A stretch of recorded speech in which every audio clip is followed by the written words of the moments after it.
여러분, 사람은 고집이 참 세요. 그래서 자기가 그냥 알고 있는 대로 신앙생활하고 자기가 알고 있는 대로 생활을 합니다. 기도도 마찬가지예요. 기도를 잘 보면 자기가 지금까지 들어왔던 대로 자기가 기도하는 대로 그렇게 기도를 합니다. 우리가 어제 찬양에 대해서 배웠지만 우리가 기도할 때 보면 먼저 하나님의 이름을 찬양하느냐?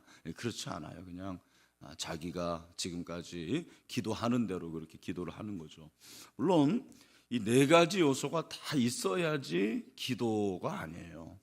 하나님께서는 뭐 하나만 기도해도 다 들어주시지만 제 생각에 이 네 가지 중에서 우리가 제일 강한 것은 역시 간구거든요. 이렇게 간구를 하는 건데, 기도하는 가운데서 나의 약점을 좀 알고 내가 기도에서 좀 부족한 것이 무엇인가를 그렇게 보충하고 또 그것을 내가 실천하는 것이 참 중요하다고 생각을 합니다.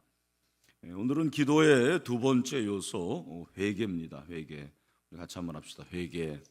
회개는 다른 말로 회개는 고백이죠. 우리가 어제 액츠라고 했는데 confession입니다.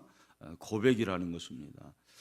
저는 어제 기도할 때 찬양을 제일 먼저 그렇게 한다고 했는데, 그 찬양 가운데서 제가 잘 아는 찬송이 395장 자비하신 예수입니다. 자비하신 예수, 제가 사람 가운데 의지하리 없으니 슬픈 자가 됩니다. 마음이 어두웠으니 밝게 하여 주시고 저를 보호하시고 항상 인도하소서. 그 다음에 2절이 뭐냐면 죄를 지은 까닭에 저의 마음이 고나니 용서하여 주시고 쉬게 하여 주소서. 죄를 지은 까닭에 나의 마음이 고나다. 그래서 용서해 달라라는 그런 찬양을 하나님 앞에 올려드립니다. 왜 우리가 이런 회개에 관한 기도를 해야 되냐면 내 공로가 없다라는 거예요.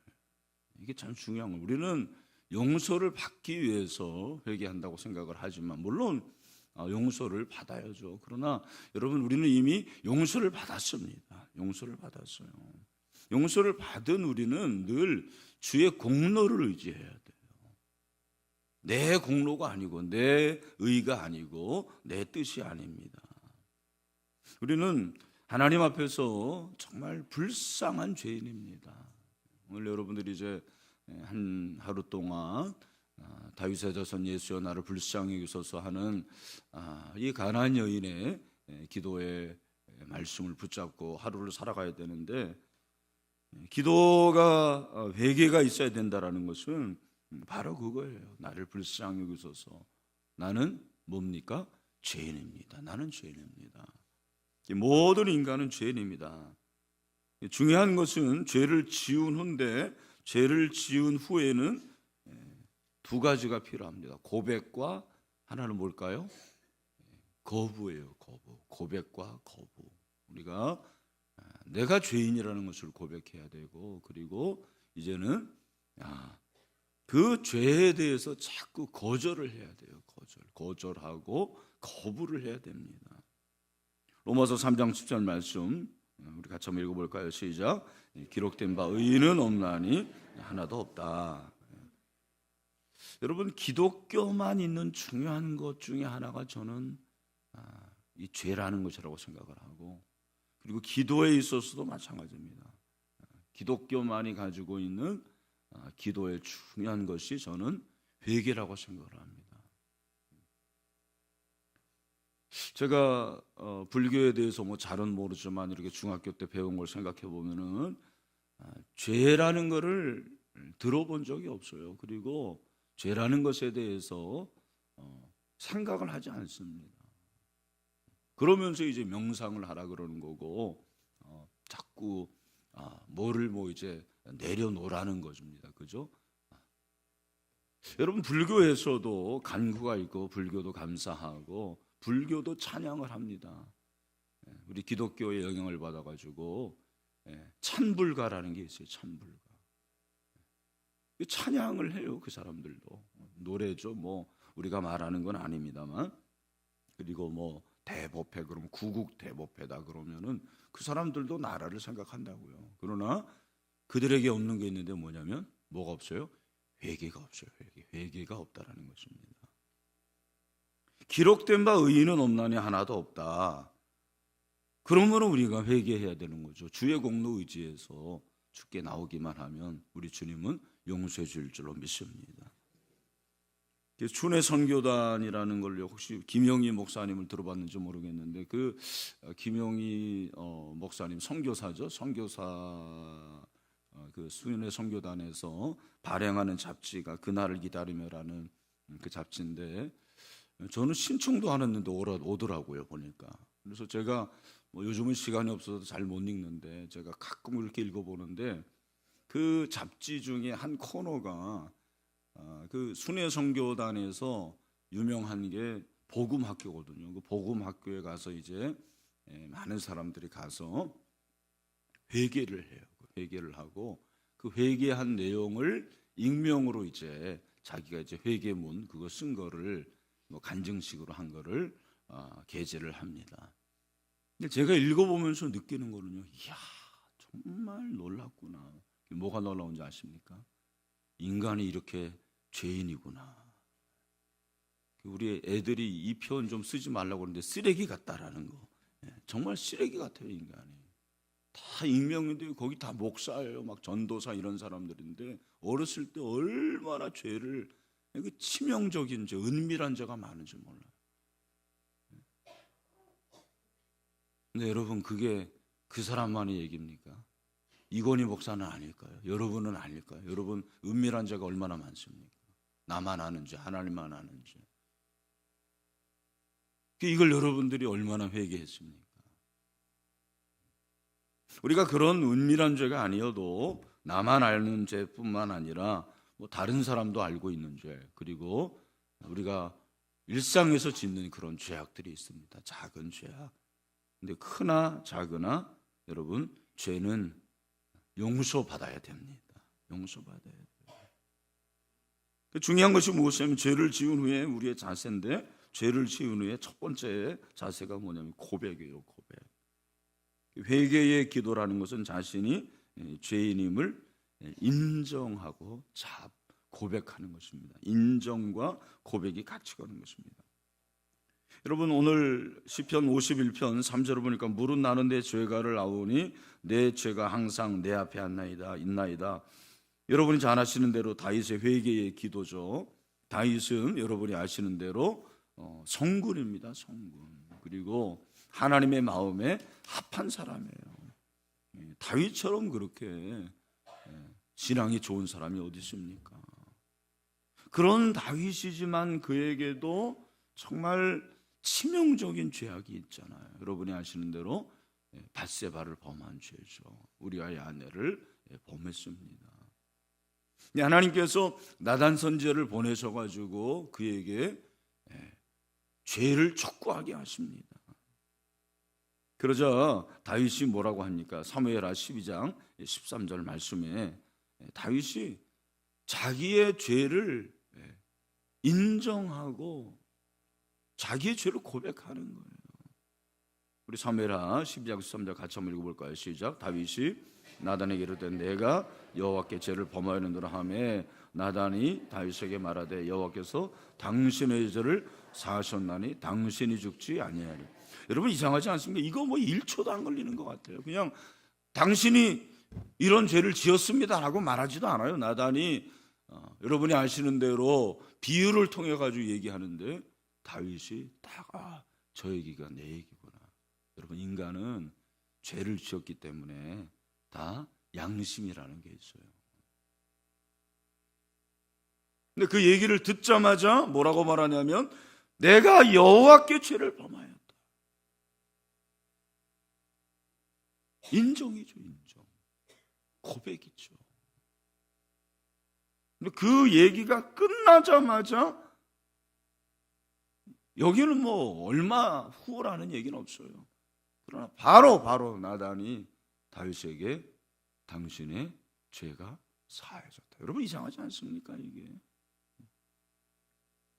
적어도 구약으로 말하면은 다윗이 양 한 마리 가져가 가지고 제사장에게 내놓고 내가 이런 죄를 지었습니다. 그렇게 해야 될 것 같은데, 동물의 피가 흘려져야 될 것 같은데, 그런 그게 없어요. 그냥 바로 당신의 죄가 사해졌습니다. 구약이지만 신약적인 것 같아요. 무엇입니까? 여러분, 하나님께서는 우리의 마음을 보십니다. 중심을 보십니다. 내가 죄인입니다라고 진정한 인정 고백이 있을 때 하나님은 우리의 죄를 용서해 주십니다. 인간은 자기의 죄를 인정하지 않으려는 그러한 아주 못된 속성이 있습니다. 그래서 여러분이 아시는 대로 유명한 인사들이 막 죄를 지어가지고 검찰에 출두하기 전에 그 포토라인이라는 게 있잖아요. 그 포토라인에서 딱 막 플래시가 터지고 기자들이 뭐라고 질문합니까? 죄를 인정하십니까? 근데 여러분, 네, 제가 죄인입니다. 제가 죄 지었습니다. 그런 사람 몇 명이나 됩니까? 다 묵묵부답이고, 나는 죄를 지지 않았습니다. 모든 내용은 제가 검찰에 가서 성실하게 대답하겠습니다. 인간은 그렇게 자기의 죄를 인정하려 하지 않습니다. 여러분, 왜 우리가 죄를 인정해야 될까요? 인정을 하면 고백할 수 있기 때문입니다. 인정이 먼저가 돼야 돼. 내가 죄인이구나. 내가 죄를 졌구나. 그럴 때 고백이 됩니다. 요한일서 1장 9절 여러분이 다 아실 텐데, 만일 우리가 우리 죄를 자백하면 그는 미쁘시고 그래서 우리 죄를 사하시고 우리를 모든 불의에서 깨끗하게 하실 것이요. 죄를 인정해야 뭐 할 수 있다? 고백할 수 있다. 잠언서 28장 13절을 보니까 자기의 죄를 숨기는 자는 형통하지 못하나 죄를 자복하고 버리는 자는 불쌍히 여김을 받으리라. 아멘. 여러분, 우리가 자백하면 하나님은 미쁘시대요. 미쁘시다라는 것은 하나님이 신실하시다라는 말이죠. 여러분, 하나님은 신실하십니다. 하나님은 성실하십니다. 하나님은 우리를 끝까지 붙들어 주시는 분이십니다. 우리 죄를 사해 주신다고 약속해 주십니다. 그러므로 우리가 어떻게 됩니까? 예수님의 보혈로 씻음을 받아야 될 줄로 믿습니다. 히브리서 9장 22절 말씀 다 같이 읽겠습니다. 시작. 율법을 따라 거의 모든 물건이 피로써 정결하게 되나니 피 흘림이 없은즉 사함이 없느니라. 아멘. 여러분, 예수님의 보혈을 흘려주셔서 우리의 죄가 사함을 얻었습니다. 예수님의 보혈로 씻음을 받았습니다. 예수님의 보혈로 정결케 되었습니다. 그러므로 우리가 기도할 때 인정하고 고백해야 돼요. 그것만 하면 하나님이 용서를 약속해 주십니다. 그래서 신약을 사는 우리가 가지고 있는 최고의 특권 중에 하나가 저는 이거라고 생각해요. 만약에 구약적으로 말한다면 오늘 이 시간에 올 때도 우리가 다 양 한 마리, 소 한 마리씩 가져와야 됩니다. 그죠? 그럴 필요 없다라는 거죠.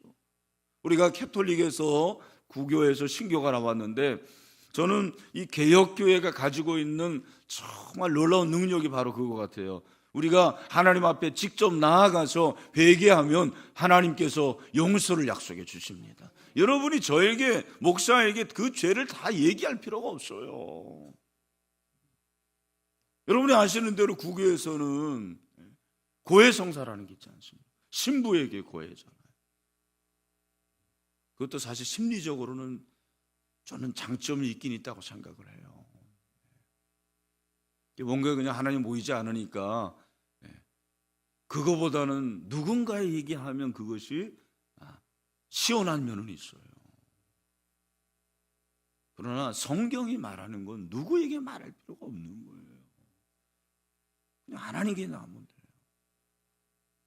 여러분, 요즘에 제주도 여행을 많이 가시는데 제주도에 가면 이시돌 목장이라고 있어요. 한번 가보세요.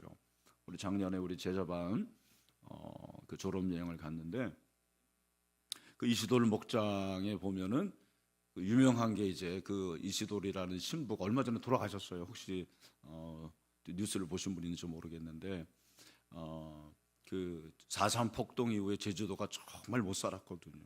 진짜 가난했어요. 그때 그분이 이제 천주교 신부로서 제주도에 가가지고는 거기 이제 목장을 만든 거죠. 목장을 만들어 가지고 퇴비도 만들고 뭐 해가지고 그 지역을 잘 살게 그렇게 만들었습니다. 근데 그 이시돌 목장에 성당이 있고 그리고 그 십자가를 묵상할 수 있는 그런 조형물이 쫙 이렇게 만들어져 있습니다. 그래서 작년 우리가 거기 가가지고 십자가 막 이렇게 어떤 사람은 막 그 지는 그 조형물 앞에서 사진도 찍고 막 그랬는데 거기 그 성당에 보면은 성당 맨 뒤에 고해성사하는 게 남아 있습니다. 제가 다시 한번 작년에 깨달은 게 뭐냐면, 참 우리가 이렇게 예수님을 믿고 그 누군가를 통하지 않고 하나님께 직접 나아가서 회개하는 것이 정말 복 중의 복이구나, 그런 생각이 들었어요. 여러분, 신부가 물론 익명으로 해가지고 옆방에서 하기 때문에 그 사람의 얼굴을 모르지만 사실 중세는 그렇게 큰 도시가 아닙니다. 그 작은 곳인데 그렇게 매주 만나고 매일 만나는 사람인데 딱 얘기를 들었을 때 이게 누구 목소리라는 거 알까요, 모를까요? 제가 여러분 전화로 하면 여러분 목소리 알까요, 모를까요? 웬만한 다 압니다. 그러니 여러분 그 얘기를 들었을 때 신부가 벌써 그 사람에 대해서 선입관이 있지 않겠어요? 그리고 본인도 사실은 그 부분에 대해서 제가 생각할 때는 신부를 보고 올 때 떳떳하지 못한 부분도 있죠. 여러분, 이 시간에 여러분이 어떤 죄를 지었는지 저는 몰라요. 지금 정말 모릅니다. 그러나 누구나 아십니까? 하나님은 아세요. 여러분, 그 은밀한 죄를 다 고백하면 우리 하나님은 미쁘셔서 보혈로 씻어 주십니다. 여러분이 보혈의 능력이 있습니다. 능력이 있는 게 아니라 가장 큰 능력이 있습니다. 그래서 우리는 죄를 지은 후에 뭐 하면 되는 거예요? 고백하면 되는 것입니다. 여러분, 고백을 통해서 용서받기를 바랍니다. 근데 여기서만 끝나면 안 된다는 거예요. 많은 사람들 여기서 끝나요. 근데 죄를 지은 후에 우리가 해야 될 일은 뭐냐면 거부예요. 거부. 뭐 해야 된다? 거부해야 된다. 여러분, 예수님의 보혈로 나의 모든 죄를 용서받았음에도 불구하고 죄를 회개할 이유가 무엇일까? 어떤 분들이 그런 질문을 해요. 하나님께서 다 용서해 주셨는데 하나님, 우리 꼭 그렇게 우리의 죄로 회개를 해야 됩니까? 회개해라는 거예요. 누가? 예수님이 그렇게 말씀하셨어요. 예수님께서 제자들의 발을 씻겨주시면서 베드로가 예수님, 손과 머리만이 아니고 온 몸을 다 씻으세요. 그러니까 예수님 뭐라고 말씀하십니까? 이미 목욕한 자는 발밖에 씻을 필요가 없다. 온 몸이 깨끗하니라, 그렇게 말씀을 하고 있습니다. 그래서 우리가 이미 용서받았지만 회개해야 될 이유가 무엇이냐면 우리가 잠깐 순간순간 죄를 짓거든요. 여러분, 그 죄를 지을 때 우리가 회개하면 우리 하나님은 우리의 죄를 용서해 주십니다. 시편 51편 4절 오늘 본문에 보니까 내가 주께만 범죄하여 주의 목전에 악을 행하여 싸우니 주께서 말씀하실 때에 의로우시다 하고 주께서 심판하실 때에 순전하시다 하리이다. 내가 의롭대요. 이제는 의로움을 가지고 살아가라는 거예요. 그죠? 우리가 한번 용서받는 것으로 끝나는 것이 아니고 이제 내가 지은 죄에 대해서 이제부터는 회개만 할 것이 아니고 그 지은 죄를 거부할 수 있는 여러분이 되기를 바랍니다. 거부한다라는 것은 내가 그 죄를 다시 짓는 거예요? 짓지 않는 거예요? 짓지 않는 것입니다. 깨끗함을 받은 후에는 더 이상 더럽히지 않도록 죄를 거부해야 됩니다. 이게 참 중요한 거예요. 죄를 거부하는 거. 자꾸 우리는 죄를 수용해요. 진리를 거부합니다. 말씀을 거부하는 거예요.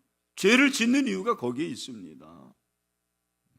왜 신앙생활에 변화가 없을까? 왜 기도에도 삶에 변화가 일어나지 않을까? 기도하는데도 왜 응답이 되지 않을까? 몇 가지 이유가 있지만 그 중에 가장 큰 이유 중에 하나는 아직도 내 안에 그런 죄에 대한 철저한 고백이 없기 때문이라는 생각을 해요.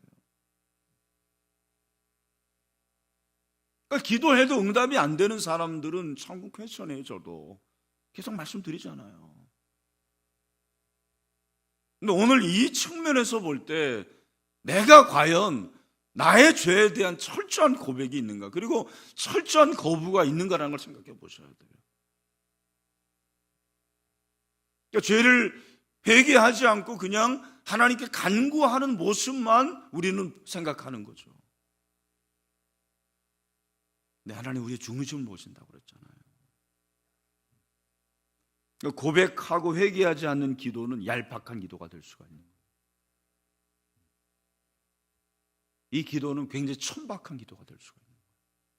그냥 달라고 하는 그런 것만 될 수가 있는 거죠. 이런 기도는 하나님의 마음을 감동시킬 수가 없어요. 철저하게 이기적인 기도이기 때문에 그렇습니다. 죄라는 자체가 이기적인 거예요. 죄라는 자체가 SIN, 신이잖아요. 그 안에 그 중심에 가운데 누가 있는 거예요? 나가, 아이가 있는 거예요. 아이. 죄라는 것이 그거예요. 죄는 내가 죄인인 거예요. 내가 죄인인데 내 죄가 나를 지배하는 것입니다. 그래서 끊어야 돼. 예수님의 보혈로 끊어야 됩니다. 능력으로 끊어야 됩니다. 왜 회개하지 않을까? 내 생각에 정말 회개했을 때의 그 아픔과 고통을 감내할 만한 능력이 없는 거예요. 사실은 내면이 강하지 않은 거예요. 내면이 굉장히 허술한 사람들은, 그러니까 회개하지 않는 사람들은 강한 사람 같지만 내면이 굉장히 허술한 사람이에요. 정말 회개하는 사람들은 다시 그치지 않습니다. 내가 정말 회개했다면. 여러분, 다윗을 보면 다윗이 이 죄를 지었음에도 불구하고 하나님께서 그렇게 다윗을 칭찬하신 이유가 무엇인가? 여러분, 다윗이 그 다음에 어떻게 살았을 것 같습니까? 제 생각에는 여자만 봐도 경기를 했을 것 같아요. 막. 아니, 제가 이게 정말 그냥 농담이 아니고 열왕기상 1장을 읽어보면은 그 다윗이 이불을 덮어도 따뜻하지 않을 때가 와요. 여러분, 이불을 덮어도 따지 않을 때가 몇 살입니까? 사람마다 다른 것 같아요. 한 50이 넘으면 그렇지 않습니까? 그렇죠? 근데 그때 신하들이 다윗을 위해서 어떻게 하죠? 아비삭을 넣어줘요. 그 침상에. 근데 모르겠어요. 그 이불을 덮어도 따뜻하지 않을 때라는 것이 몇 살인지도 모르겠고, 그리고 그에게 어떤 그런 욕정이 있었는지 없었는지는 모르겠지만 그러나 저는 있다고 생각을 해요. 왜냐하면 열왕기상 1장 4절을 보면 이 처녀는 심히 아름다워 그가 왕실에 들어 시중을 들었으나 왕이 잠자리를 같이 하지 않았다, 그렇게 얘기를 하고 있어요. 이 얘기 왜 하겠습니까? 다윗에게는 사실은 이 여인이 참 아름다웠거든요. 너무 아름다웠다고 그랬어요. 아니, 아름다운 여자를 집어넣지 그냥 보아도 막 그런 여자를 집어넣겠습니까? 근데 일부러 그렇게 쓴 것 같아요. 제가 볼 때. 이건 어떻게 보면 자기가 썼잖아요, 다윗을. 잠자리를 하지 않았다. 뭐죠? 다윗이 자신의 지은 죄에 대한 거부예요, 거부. 저는 그렇게 생각해요. 나는 더 이상 이 죄 짓지 않겠다. 우리에게 이게 없는 거예요. 자꾸 죄를 짓고 또 짓고, 중독이 그게 문제예요. 중독은 끊어짐이 없는 거예요. 단절해야 되는데 단절이 없는 것입니다. 여러분, 이것이 우리의 현실일지 몰라요. 회개 기도는 고백뿐만 아니라 그 다음에 뭐 해야 돼요? 거부해야 돼요. 그래서 죄를 이기는 것이 신앙에서 승리하는 것입니다. 죄를 이기는 것이 승리. 우리는 승리하는 것이 어떻게 굉장히 전투적으로 생각하는데 그거 아닙니다. 여러분, 우리가 죄에서 승리하면 신앙에서 승리할 수가 있습니다. 여러분, 죄에서 자유하면 우리는 자유하게 되는 거예요. 그러므로 우리는 순간순간 짓는 죄도 회개하고 거부함으로 더 이상 그 죄와는 상관없는 그러한 거룩한 자가 되기를 소원합니다. 이 기도가 저와 여러분의 기도 가운데 늘 있어야 돼요. 자비하신 예수여, 제가 사람 가운데 의지하리 없으니 슬픈 자가 됩니다. 마음이 어두웠으니 밝게 하여 주시고 저를 보호하시고 항상 인도하여 주시옵소서. 이런 기도가 있게 되기를 주님의 이름으로 축원합니다.